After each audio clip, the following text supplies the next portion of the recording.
உருளைக்கிழங்கு வறுக்கலான்னு இருக்கேன். கொஞ்சம் வெளியில் போயிட்டு இப்போ தான் வந்திருக்கேன். அதனால் வந்துட்டு இப்போ வந்து சிம்பிளாக முடிக்கலாம் அப்படின்ட்டு ஒரு தக்காளி தொக்கு உங்களுக்கு செஞ்சு காமிக்க போகிறேன். அதுக்கு தேவையான பொருள் என்னன்னு நம்ம பார்த்துக்கலாம். இன்றைக்கி தக்காளி தொக்குக்கு தேவையான பொருள் 3/4 கிலோ தக்காளி வச்சுருக்கேன். நல்லா பழுத்த தக்காளி இந்த மாதிரி தான் இருக்கணும். நல்லா மீடியமான சின்ன சின்ன தக்காளி நல்லா 3/4 கிலோ வச்சுருக்கேன். 3 வெங்காயம் வச்சுருக்கேன், கருவேப்பிலை வச்சுருக்கேன், கொத்தமல்லி வச்சுருக்கேன், 2 பச்சை மிளகாய் வச்சுருக்கேன்.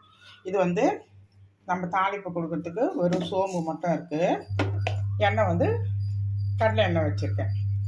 இப்போ வந்து காஷ்மீர் மிளகாய்த்தூள் ஒரு சின்ன ஸ்பூனில் 2 ஸ்பூனு, குழம்பு மிளகாய்த்தூள் 1 ஸ்பூனு, மஞ்சத்தூள் 1 ஸ்பூனு, தேவையானது உப்பு, அவ்வளோதான், வேறு ஒன்றும் கிடையாது. இப்போ நம்ம இதில் வந்து எண்ணெய் ஊற்றிக்கலாம். நிறைய நல்லா போட்டு எண்ணெய் ஊற்றினா தான் நம்ம வந்து தக்காளியை வந்து எண்ணெயிலே வதக்கணும். சாதம் போட்டு கலர்றதுக்கும் நல்லாயிருக்கும். அதனால் வந்து 1 ஸ்பூனு சோம்பு போட்டுக்கலாம். அதுதான் சிம்மில் இருக்கட்டும். இந்த 3 வெங்காயம் கட் பண்ணிவிட்டு, பச்சை மிளகாய் 2 இருக்குது, அது உடச்சி வச்சுருக்கேன், கருவேப்பிலை இருக்குது, இதில் போட்டு தாளிப்பு கொடுத்துட்டு நல்லா வதக்கிக்கலாம். இப்போ வெங்காயத்தை கட் பண்ணி வெங்காயத்தை போட்டுக்கலாம். இப்போ வெங்காயம் கட் பண்ணிட்டேன், கருவேப்பிலை இருக்குது, பச்சை மிளகாய் இருக்குது, நம்ம எல்லாத்தையும் இதில் போட்டு நல்லா என்ன பண்ணிக்கலாம், வதக்கி எடுத்துக்கலாம். 2 நாள்னா கூட கிடையாது, நல்லாயிருக்கும். ஏன்னா வந்து வெங்காயத்தை வந்து நல்லா வதக்கணும்.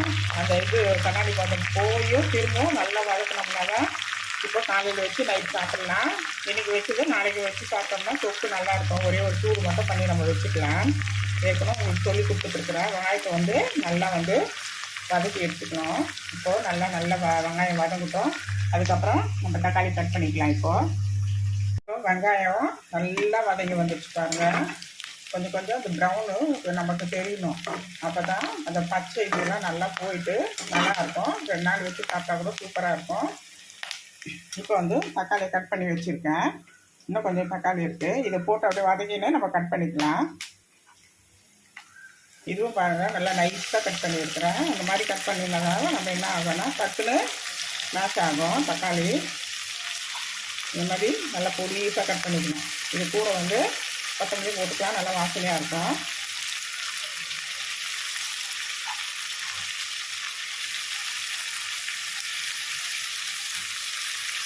இப்போ என்ன பண்ணலாம், இப்போ என்ன வச்சுருக்கேன், மஞ்சள் பொடி, குழம்பு மிளகாய்த்தூள், காஷ்மீர் மிளகாய்த்தூள், உப்பு, இது எல்லாத்தையும் நம்ம இதில் போட்டுக்கலாம்.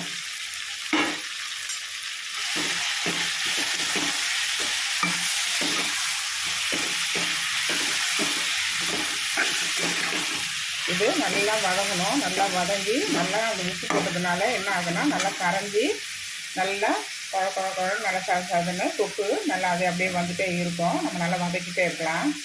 இப்போது தக்காளி தொக்கு முக்கால்வாசி என்ன ஆச்சுன்னா நல்லா தொக்காகிடுச்சு. இன்னும் நல்லா தொக்காகணும். இப்போ நம்ம என்ன பண்ணிக்கலாம், பூண்டு, பெரிய பூண்டு 1 உரித்து வச்சுருக்கேன். இப்போ வந்து இடியுது. இதை நம்ம என்ன பண்ணிக்கலாம், ஒன்றும் பாதியமாக நம்ம இடிச்சிக்கலாம்.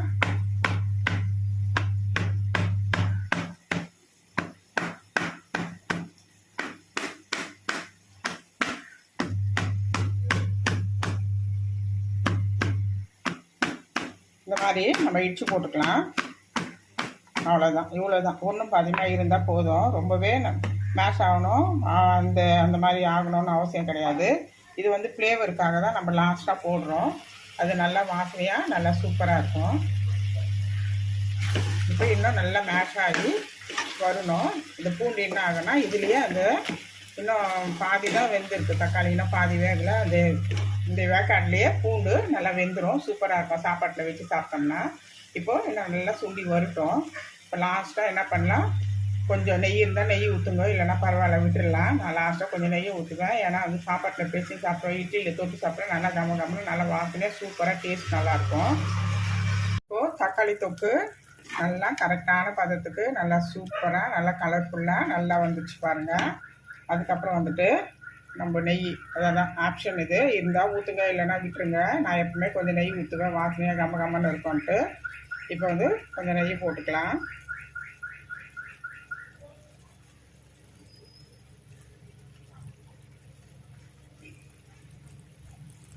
இப்போ இன்னும் கெட்டியாகவே இருக்குது. இவ்வளோ வெயில் இருக்குது, இன்னும் கெட்டியாக இருக்குது.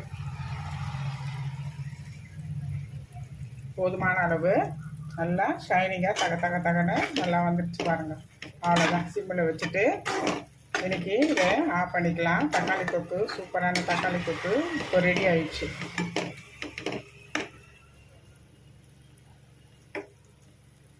இப்போ தக்காளி தொக்கு முடிச்சாச்சு. இப்போ வந்து ஒரு 3 உருளைக்கிழங்கு போட்டு தண்ணி ஊற்றி எண்ணெய் ஊற்றி குழம்பு மிளகாய்த்தூள் போட்டேன், உப்பு போட்டேன், அவ்வளோதான். இப்போது அது நல்லா இப்போ வேகுது. இப்படி ரவுண்டாக இந்த மாதிரி போட்டிருக்கேன். ஏன்னா சூப்பராக இருக்கும் தக்காளி தொக்குக்கு வச்சு நம்ம சாப்பிட்டோம்னா. வேறு ஒன்றும் போடல, மிளகாய்த்தூள், குழம்பு மிளகாய்த்தூள் போட்டால், எண்ணெய் ஊற்றினேன், உப்பு போட்டேன், தண்ணி, அவ்வளோதான். இதெல்லாம் நல்லா வெந்து நல்லா சூப்பராக ஆகிடும். உருளைக்கிழங்கு இப்போ ரவுண்டாக இருக்கும், நல்லா மீன் வறுவல் மாதிரி. இப்போ இது நல்லா வேகட்டும். இல்லை 2 பேருக்கு தேவையானது கொஞ்சம் பீன்ஸ் பொரியல் இப்போ ஆகிட்டுருக்குது.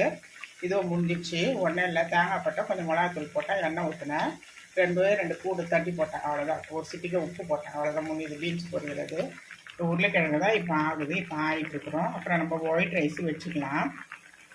இப்போ அந்த உருளைக்கிழங்குல நம்ம எவ்வளோ தண்ணி ஊற்றணும், நல்லா தண்ணியெல்லாம் வற்றி நல்லா நம்ம அந்த தக்காளி சாதத்துக்கு சாப்பிட்ற அளவுக்கு கரெக்டான பதத்துக்கு நல்லா வந்துடுச்சு. அந்த மிளகாத்தூள், உப்பு அதெல்லாம் நல்லா சேர்ந்து, நல்லா எண்ணெய்லாம் சேர்ந்து அதை வச்சு சாப்பிட்றதுக்கு நல்லா சூப்பராகிடுச்சு.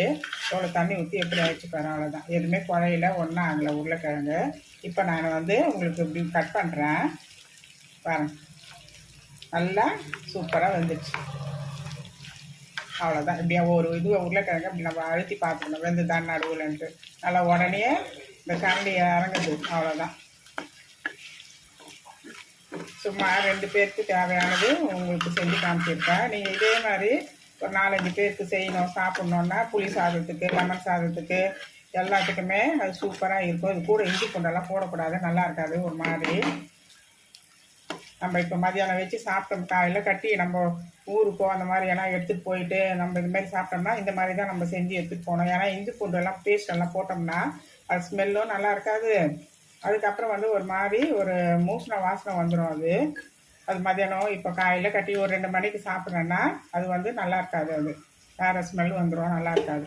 நம்ம இதுமாரி செஞ்சு லெமன் சாதம், தயிர் சாதம், புளி சாதம், அந்த மாதிரி ஒரு சாம்பார், கிள்ளு சாம்பாருக்கு இதெல்லாம் வச்சு சாப்பிட்டோம்னா செம்ம சூப்பராக நல்லா டேஸ்ட் நல்லாயிருக்கும். நான் தக்காளி சாதத்துக்கு செஞ்சுருக்கிறேன், வேறு லெவலாக இருக்கும்.